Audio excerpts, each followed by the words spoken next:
दुर्गा नदी के किनारे बसा एक गांव फूलपुर। गांव में कुछ 100-150 लोग रहते थे। अंजलि, जो कि पास ही के जिले में रहती थी और 12वीं पास कर चुकी थी, उसके पिताजी ने बेटी को जल्दी विदा करने के लिए उसकी शादी फूलपुर गांव के मुकेश से करवा दी थी। मुकेश कभी स्कूल नहीं गया था और इस कारण वो पढ़ा लिखा नहीं था और बाकी गांव वालों की हालत भी मुकेश जैसी ही थी। मुकेश के घर में उसके माता पिता भी रहते थे। सासू माँ, मैं बाहर मंदिर तक जा रही हूँ, आधे घंटे में आ जाऊंगी। अरे अभी कहीं जाने की जरूरत नहीं है, चुपचाप जाके रसोई में रात के खाने की तैयारी करो। और ये घूंघट क्यों हटा लिया है तुमने? क्या पता नहीं कि इस गांव में औरतें बिना घूंघट के नहीं रहती? रात में अंजलि छत पर जाकर अपनी मम्मी से बात कर रही होती है। तभी गांव की 3-4 औरतें उसे देख लेती है और दरवाजे पर आकर उसकी सास से शिकायत करने लगती है। और क्या हुआ? अरे छत पे तो देखो, आपकी बहू मटक मटक के किसी से फोन पर बात कर रही है, दिन भर फोन पे लगी रहती है। अरे कल तो मंदिर के पास वो क्या कहते हैं, सेल्फी ले रही थी।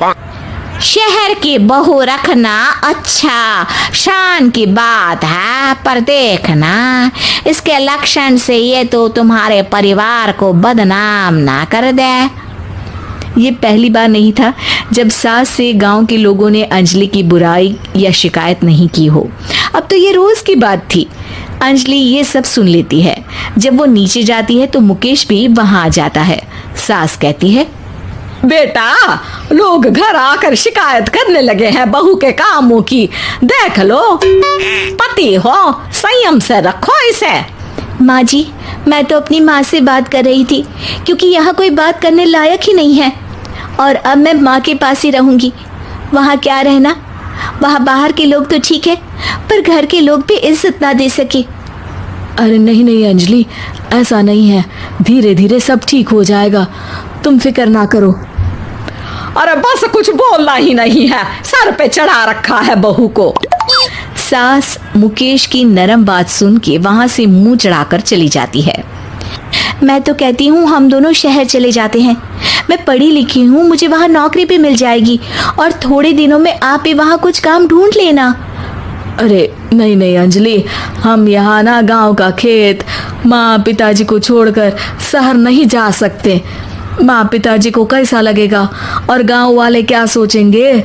ये कहकर मुकेश सोने चला जाता है और अंजलि की गांव वालों द्वारा बुराई का सिलसिला बहुत दिनों तक चलता ही रहता है। लेकिन अंजलि गुस्सा ना दिखाते हुए समझदारी से काम लेती है। बारिश का मौसम चालू हो जाता है। जोरदार बारिश से पूरे गांव में हाहाकार मच जाता है। दुर्गा नदी में बाढ़ आ जाती है और बाढ़ का पानी पूरे गांव की फसल तबाह कर देता है। फसल की ये हालत देखकर गांव वाले निराश हो जाते हैं और बात तो यहाँ तक पहुँच जाती है कि कुछ लोग तो अंजलि को इस सब का दोषी ठहरा देते हैं। अरे पूरी फसल तबाह हो गई, पता नहीं किसकी नजर लग गई है। अरे जब से चौधरी परिवार में ये शहर की बहू आई है ना, तब से ही गांव की शांति चली गई है। इसके कर्म कांड से माँ दुर्गा नदी भी खुश नहीं है। ये सब सुनकर बेचारी अंजलि रोते हुए अपने घर चली जाती है। कुछ दिन बाद सभी गांव वाले अपनी फसल का मुआवजा लेकर अपने अपने घर आते हैं। मुकेश भी 1500 लेकर आता है। अंजलि को जब पासबुक दिखाता है तो अंजलि हैरान हो जाती है। अरे, ये पासबुक में तो उन्होंने 4000 की एंट्री करी है और आपको सिर्फ 1500 दिए। सच में? अरे, वो सरकारी अफसर आपको बेवकूफ बना रहे हैं। सरकार की तरफ से हमें 4000 मिले हैं, लेकिन बाकी का सारा पैसा खुद ही खा रहे हैं। आप लोग के अनपढ़ होने का फायदा उठा रहे हैं। ये सब सुनकर मुकेश परेशान हो जाता है, लेकिन अंजलि उसे हिम्मत से काम लेने को कहती है और सुबह होते ही मुकेश को पंचायत कार्यालय ले जाती है और साथ में गांव के और लोगों। आप सरकारी बाबू क्या गांव के लोगों को बेवकूफ समझते हैं? आपको क्या लगता है ये पढ़े लिखे नहीं है तो आप कुछ भी मनमानी करेंगे? ये बेचारे दिन रात इतनी मेहनत करते हैं, ये हमारे अन्नदाता हैं और आप इनके साथ ऐसा धोखा करते हैं। अरे क्या बके जा रही है ये लड़की, किस धोखे की बात कर रही है? अपने कांड करके नदी माँ को नाराज करके हमारा नुकसान करके इसे चैन नहीं मिला क्या? सरपंच जी, इन सरकारी बाबू ने मुझे बेवकूफ बनाया है और मेरे हिस्से के पैसे खुद चट कर गए। बस ये सुनते ही सरपंच वहां से दुम दबाकर भाग जाता है। पता चलता है कि जनपद अधिकारियों ने गांव के सरपंच के साथ मिलकर सबके साथ धोखा किया है।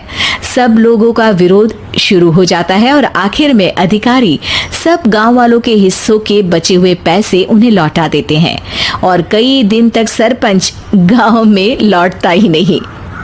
अंजलि, तुम नहीं होती तो हम गांव वालों को तो पता ही नहीं चलता कि ये हमें हर बार बेवकूफ बनाते हैं। हाँ हाँ अंजलि बेटी, हमें माफ कर दो। हम सब तुम्हें बुरा भला कहते रहे, लेकिन तुमने ही आज हमें बेवकूफ बनाने से बचाया है।